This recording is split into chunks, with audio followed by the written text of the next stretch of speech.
Ladies and gentlemen, good evening.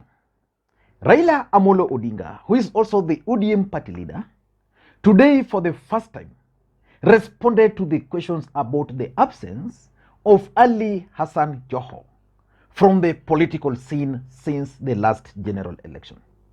A journalist had asked Raila Amolo Odinga about the absence of Hassan Joho and whether he's actually losing the grip of the coastal region because of the absence of Joho. And Raila Odinga's response, in my view, was a bit emotional. I want you to pay close attention to Raila Odinga's response because it's going to form the basis of this particular analysis. You recently said you want to clean up of ODM and your deputy party leader has been missing. Are you losing the grip of coast region? What did you say? What did you say? Your deputy party leader is missing. So Hassan Joho is missing from politics. No, Hassan Joho is out of the country. He's out of the country, but he's going to come back. I talk to him all the time. Even this week I'll talk to him. He will be coming, and when he comes, he's going to join the party and make his contribution. Yeah, the ODM is very much united. Now that's Raila Amolo Odinga responding to the question about the absence of Ali Hassan Joho. And for those who've been following this particular channel, the issue of Ali Hassan Joho was comprehensively analyzed on this particular channel. And just to remind you, Ali Hassan Joho will still be out of the country for a very long time. I think he's supposed to attend some leadership training at Harvard for 9 months. I don't know when it's beginning, but it's supposed to be at the beginning of the year. And the images of Joho actually emerged yesterday while on holiday enjoying some nice environment somewhere. So Ali Hassan Joho is still going to miss from political activities of Raila Amolo Odinga. And why is the issue of Joho significant? Number one, Joho is the deputy party leader of ODM party. ODM party has 2 deputy party leaders. Since the last election, the only deputy party leader we've seen is Oparanya. At some point, there were even rumors that Oparanya had also joined William Samoei Arap Ruto. Number 2, when Raila Odinga formed his cabinet, he named Ali Hassan Joho as one of the cabinet secretaries for land, which means Joho was supposed to play crucial role in Raila Odinga's government. So his absence is actually a blow right now. Number 3, there's been this story of Joho family business and the port of Mombasa, the business which they were doing. And I remember late last year, there were the stories that South Sudan had actually forced William Samoei Arap Ruto to deal with their farm. I think, is it Autoport? Something like that. And also, which is my last point on this particular significance, is that Joho was Raila Odinga's points person at the coastal region. He was the face of ODM after the departure of Kingi and Aisha Jumwa and others. So Joho now remained the face of ODM party, and his absence therefore is significant. So in this video, I want us to look at why Raila Odinga had to respond the way he did while in Mombasa earlier today. Before we do that, for those who are watching this channel for the first time, please, I want you guys to take a second or two, press that subscribe button so that next time we produce a video like this, YouTube will automatically notify you. And to the subscribers, I want to continue thanking you guys for your continued support, because without that support, this channel cannot be where it is now. Let us get back to the main issue. Before we do that, I want to make this particular request to you guys. Please, for this particular video, I want to ask you and request you to just press that thumbs up button. And for those who can drop their comments, please just drop your comments. Okay. Why do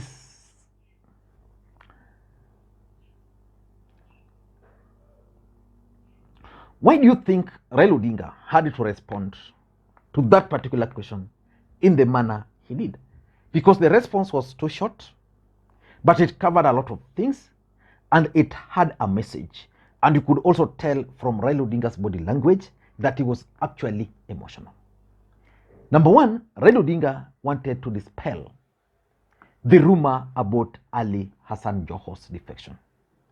because that rumor was actually impacting on Raila Odinga's political activities.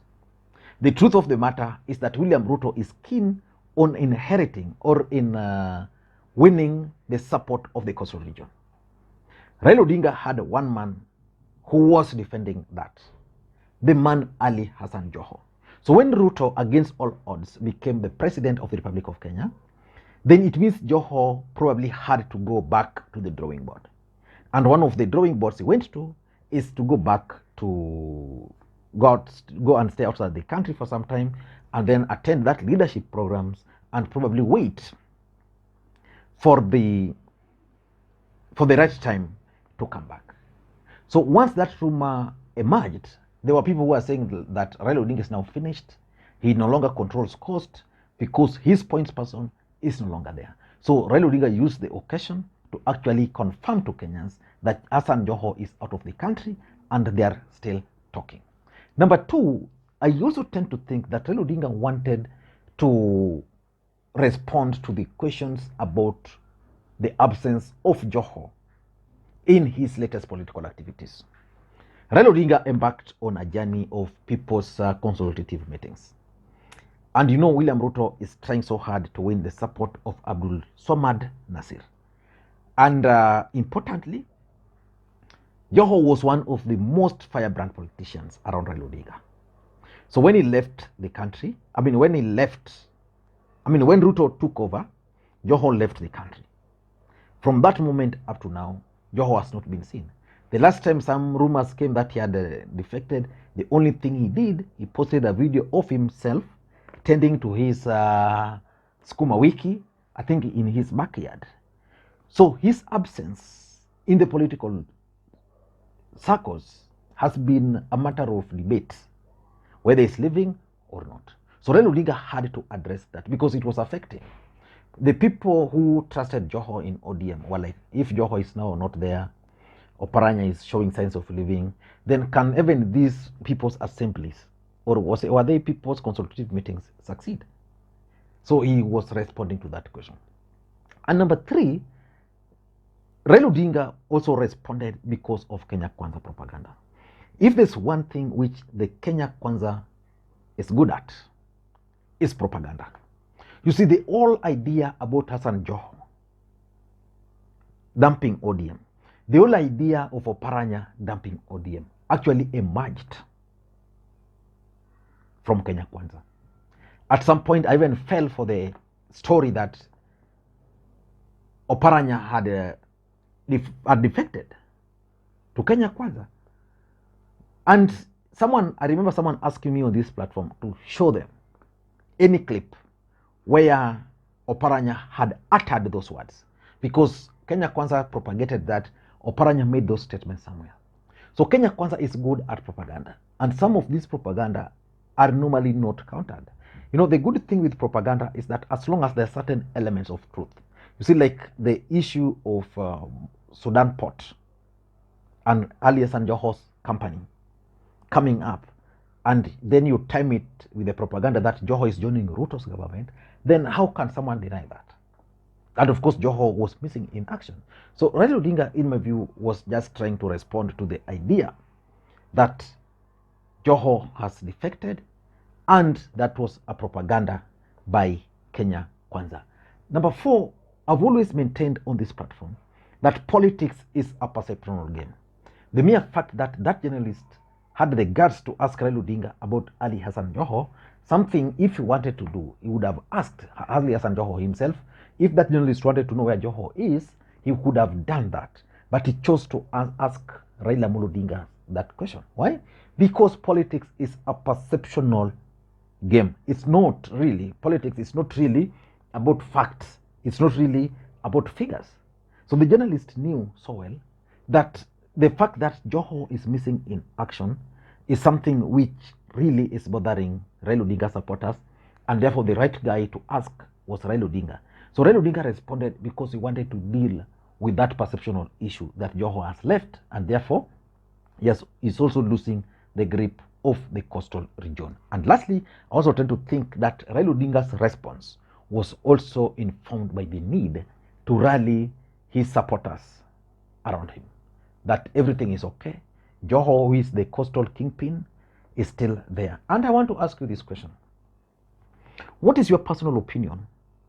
You, as an individual watching this video, what is your personal opinion about Ali Hassan Joho?